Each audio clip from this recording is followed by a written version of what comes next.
Започна спроведувањето на планот за спас на моликата на Пелистер, откако снежните наноси минатата зима уништија огромни површини стара моликова шума. Националниот парк заедно со експертите изготви низ мерки: чистење на теренот, воведување и одржување на шумски ред и обновување на моликата. Од паркот уверуваат дека сите активности ќе се одвиваат строго законски, под надзор на надлежните инспекторати и во соработка со стручната јавност. И јавноста треба да знае дека станува за мерки кои што ќе се спроведуваат периодот од 5-6 години најмалку.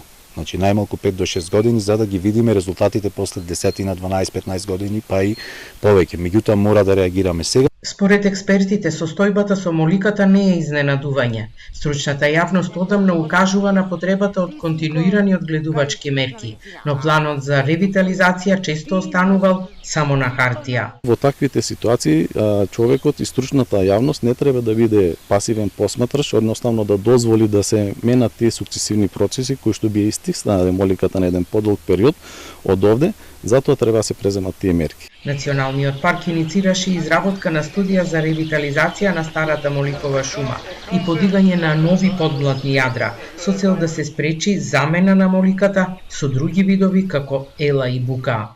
Таа студија е со цел за да колку што можеме да се потрудиме да го спречиме тоа, односно да главен доминантен вид да биде моликата, поради тоа што таа е една од главните причини за прогласување на ова подрачје за национален парк.